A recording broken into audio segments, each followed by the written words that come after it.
बड़ी खबर, धर्मांतरण मामले में पकड़े गए उमर गौतम का बड़ा खुलासा सामने आया है।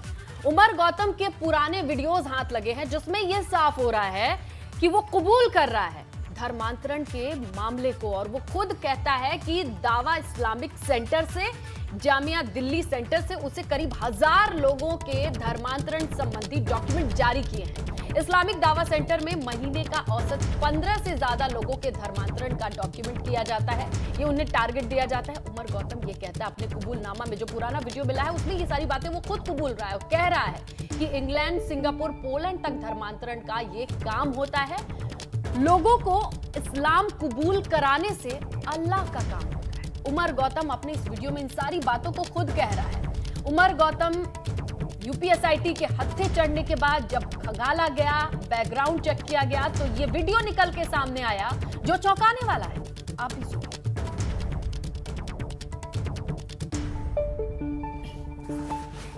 अल्हम्दुलिल्लाह इस सेंटर में 1000 से ज्यादा लोगों के लीगल डॉक्यूमेंटेशन की फॉर्मेलिटीज पूरी की गई हैं।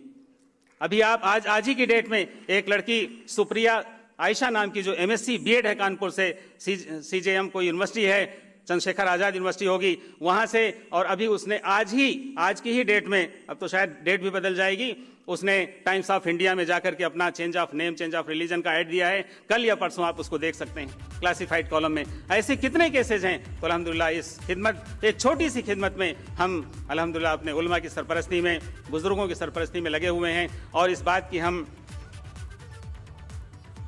कोशिश करते हैं कि ऐसे लोगों की मदद हो जो दीन कबूल करते हैं, दीन में दाखिल होते हैं। उनमें से एक हमारा दोस्त था, गोरखपुर का रहने वाला, यादव घराने का। उसने कहा कि जब गौतम साहब उमर साहब हो गए हैं तो मैं भी इस्लाम ले आता हूँ। इतनी उसको मोहब्बत थी, उसका नाम मैंने मोहम्मद उस्मान रखा।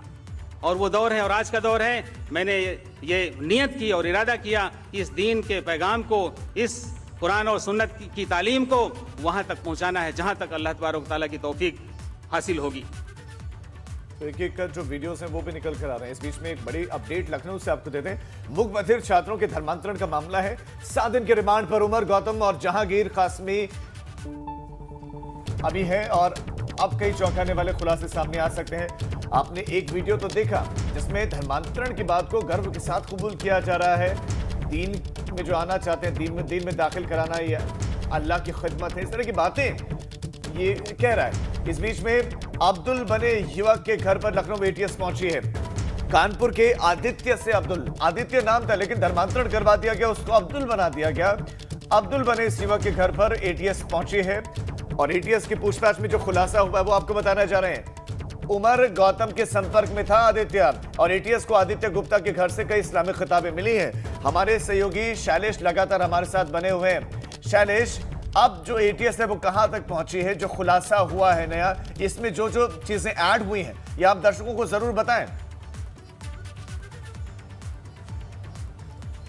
बिल्कुल निश्चित रूप से राजीव, इस पूरे मामले में अभी जो उमर गौतम का एक और वीडियो निकलकर सामने आया है, अगर उस वीडियो को सुनिए तो उसमें वो साफ कहते नजर आ रहा है कि इस्लामिक दावा सेंटर जामिया दिल्ली जो है वहाँ पर अब तक 1000 से ज़्यादा धर्मांतरण से जुड़े हुए डॉक्यूमेंट जारी किए जा चुके हैं। हर महीने का अगर औसत देखें तो करीब 15 दस्तावेज जो हैं वो इस मामले में जारी किए जा चुके हैं। इसके साथ में अगर हम पूरी चीज़ों को देखते हैं, वो ये साफ कहते हुए नजर आ रहा है कि इंग्लैंड, पोलैंड, सिंगापुर तक धर्मांतरण के दस्तावेज जारी होने, वहाँ पर ये काम किया जा रहा है। यानी कितना बड़ा नेक्सस है, कितना बड़े स्तर पर ये धर्मांतरण का काम किया जा रहा है।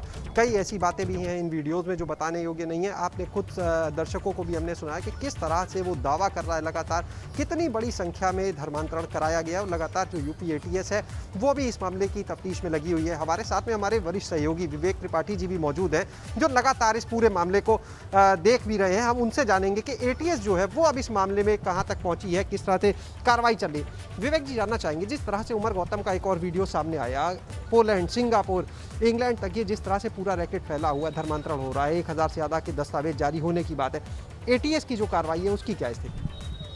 देखिए शैलेश, एटीएस ने अभी तक 100 से ज़्यादा लोगों को चिन्हित किया है इस मामले में जो इस पूरे रैकेट से जुड़े हुए हैं। उमर और जहांगीर के अलावा 100 से ज़्यादा लोग देश भर में चिन्हित हुए हैं। ये केवल यूपी के नहीं हैं, ये इस देश के विभिन्न हिस्सों के हैं, ये हरियाणा के भी हैं, ये दिल्ली के भी हैं। इसके अलावा जो केरल है, साउथ इंडिया के जो स्टेट हैं, वहाँ के लोग हैं। तो इस रैकेट को पूरा पर्दाफाश करने के लिए बहुत बड़े स्तर पर कार्रवाई हो रही है।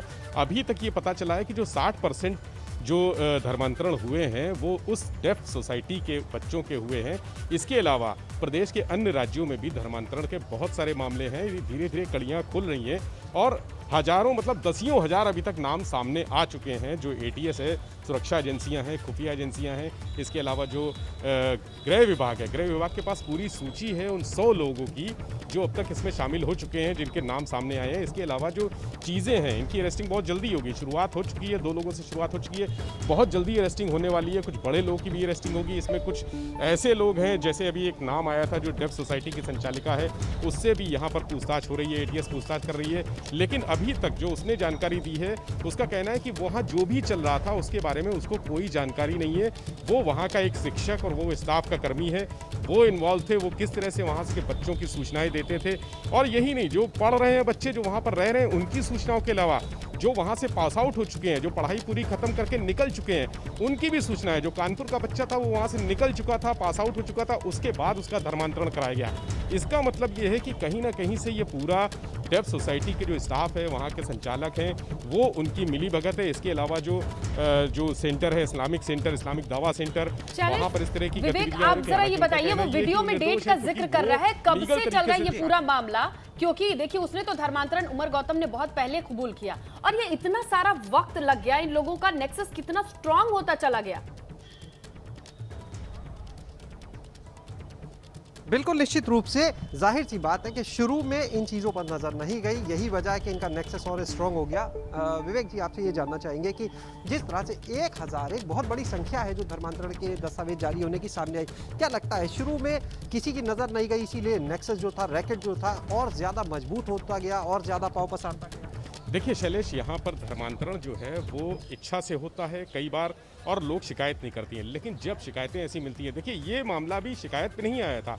ये मामला तब सामने आया जब दासना मंदिर से 2 लोग पकड़े गए और ये पता चला कि उन्होंने धर्मांतरण कराया था और वहाँ पर वो महंत से शास्त्रार्थ करने आए थे और इसी बहाने कोई अनहोनी वहाँ पर हो सकती थी। तब ये खुलासा हुआ कि आखिर इन्होंने धर्मांतरण कराया है तो उसके पीछे कौन लोग हैं, क्या वो इच्छा से हुआ है इनकी या ज़बरदस्ती हुआ है। जब इन चीज़ों की छानबीन की गई तब ये बातें सामने आई कि बहुत सारे ऐसे बच्चे हैं डेफ सोसाइटी के जिनका जबरन धर्मांतरण कराया गया है, लालच देके कराया गया है, धमकी देके कराया गया है, या फिर नौकरी शादी की बातों से लुभा कर कराया गया है। तो अगर ये चीज़ें सामने आती हैं, देखिए 2 साल से पूरे देश में नेटवर्क चल रहा है इनका और 2 साल में कोई भी शिकायत सामने नहीं आई। अगर नोएडा वाला मामला ना होता तो शायद ये चीज़ें भी सामने ना आती, लेकिन नोएडा की बातों के बहाने धीरे धीरे चीज़ें सामने आ रही हैं। और अब देखिएगा, अब धीरे धीरे शिकायतकर्ता भी इसके सामने आएंगे। जैसे वो बच्चा सामने आया, जो हरियाणा का बच्चा सामने आया, उसके फादर ने शिकायत की।